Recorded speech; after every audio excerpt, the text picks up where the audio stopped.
What I want to talk about on today's call is the state of marketing, the power of focus, Facebook advertising, the best 3 sales questions, video marketing, the importance of faces. This call is being recorded. So the reason for this call, guys, I want to talk about a technique that I learned recently, and I actually heard about it on a great podcast by the CEO of Zillow. The podcast is run by a guy named Spencer Rascoff. He actually was the co-founder of Hotwire and then became the CEO of Zillow. So he's a sharp guy. And he was interviewing a guy named Dick Costolo. Dick Costolo is an awesome guy. He's a former improv actor and comedian, but he's more well-known in the Silicon Valley technology space as basically the former CEO of Twitter. And when he came into Twitter, he inherited a mess.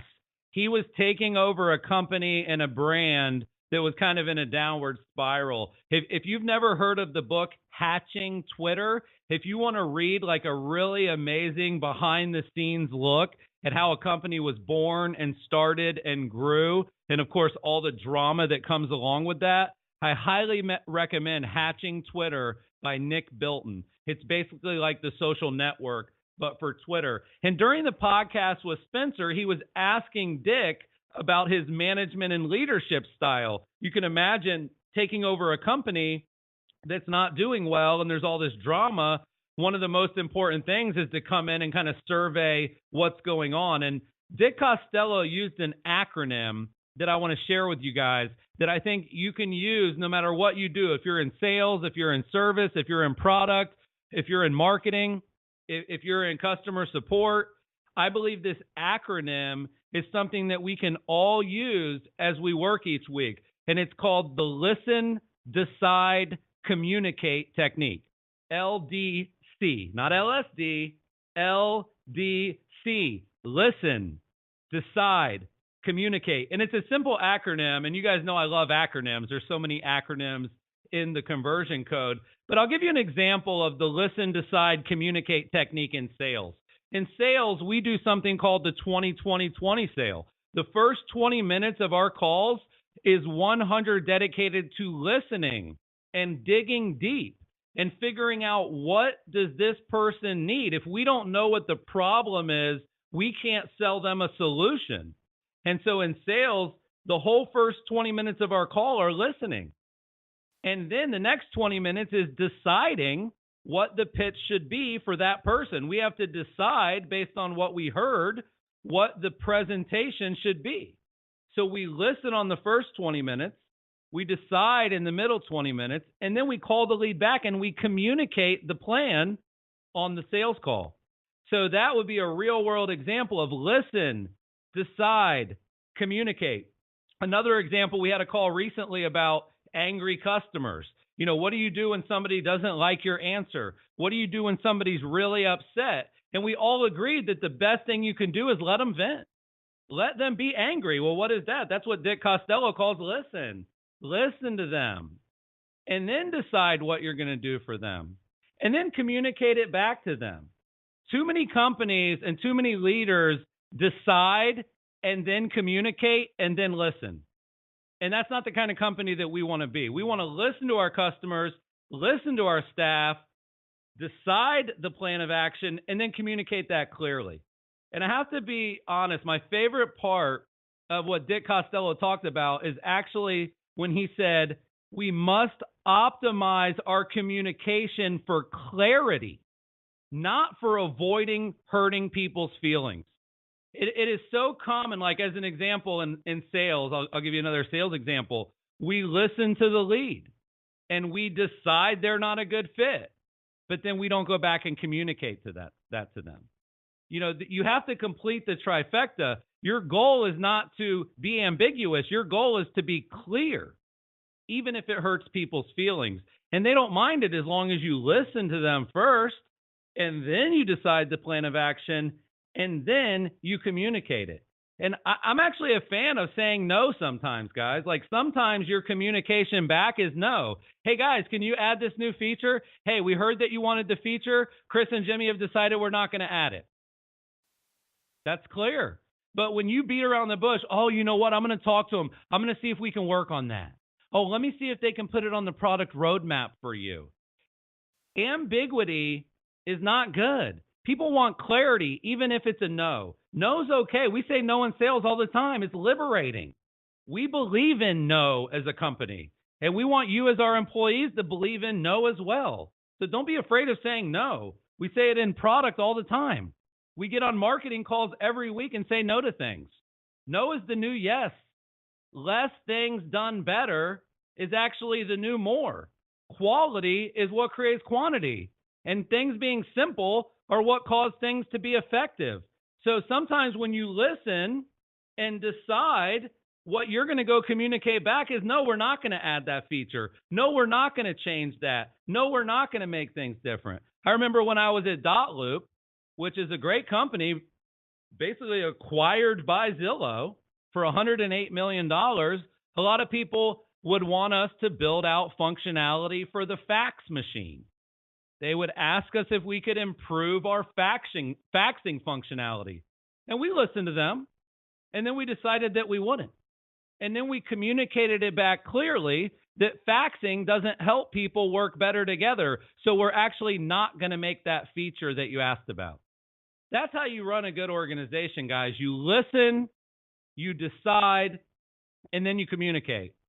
The last thing I want to cover on this week's call is another gentleman that I look up to a lot. I actually don't look for a lot of inspiration typically inside of our industry. You know, Spencer from Zillow has a great network. On his podcast, he interviewed the COO of Facebook. He interviewed General Petraeus. He's interviewing really, really big-time Silicon Valley folks as well.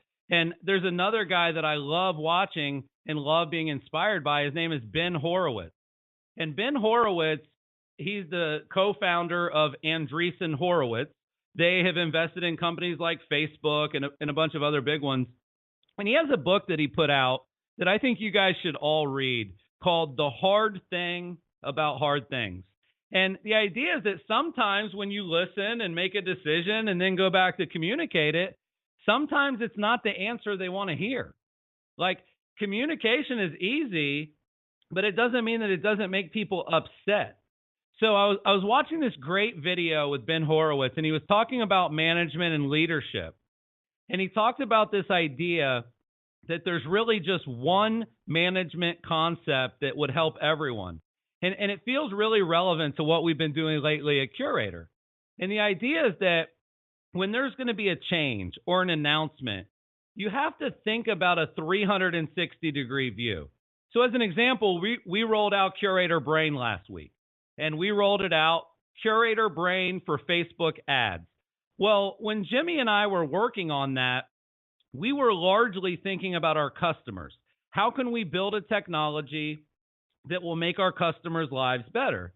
And then we think about how can we announce that to our clients? And then we think about how can we use that in marketing and sales? But guess what we didn't think about? How is rolling this new product out going to impact our marketer clients, our premium upgrade clients? Excuse me, the ones who pay us double. How is this rollout going to impact their perception of Curaytor? How does introducing a new feature impact them? How about a new client versus an old client? How does rolling out a new feature like Brain impact Holly in the launch division? How does rolling this new product impact Wendy in customer service? How does this new product coming out impact John and Craig on their growth calls? How does this impact our weekly webinars that we've been doing? How does this new product potentially contradict some of the advice that we've been giving?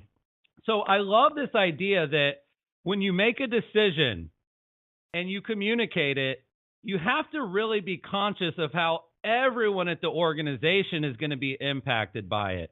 When we roll out a new product, it changes Holly's world. It changes Julie's world. And we need to do a better job of that.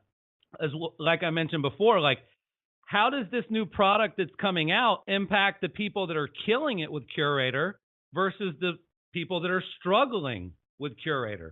So keep that in mind, guys. If you see Jimmy and I are making a huge announcement, if you see that I've got a new show coming out, if you see that we're working on a new FAQ for our clients. Like, when you see that Curaytor is constantly innovating and putting out new content and new products and new features and new strategies, I just want you to think, like, how does that impact my day-to-day? How does my day-to-day get easier, harder, good, bad, or ugly based on the change that's happening at the company?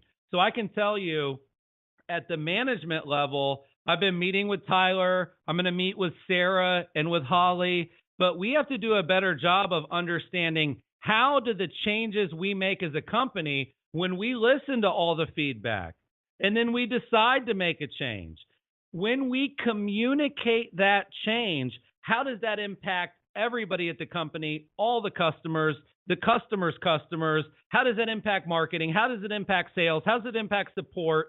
And that's something I think we could all do a better job of. We're going to make it a big priority at the top of the company, and hopefully that will trickle down.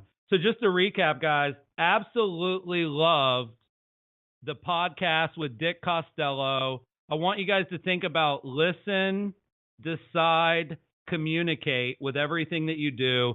And then when you are in a tough situation, when you are having to communicate with someone that's tough, or, the hard thing about hard things, Ben Horowitz style, just try to be conscious of how the changes that we're making impact everybody across the whole company. Thanks so much, guys. Hope you enjoyed the call. Have a great week. Hey, this is Chris. Thanks for listening to my call. If you enjoyed the call, please subscribe right now. Also, share the episode and use the hashtag #CallsWithChris. Every week, I choose a few people randomly to win a free signed copy of the conversion code, my USA Today best-selling book. You can also visit Curaytor.com, that's Curaytor.com, to learn more about my company, which is the one I'm running during these calls. We help small businesses grow faster, and we've been featured recently by Inc., Forbes, Fortune, and Entrepreneur Magazine.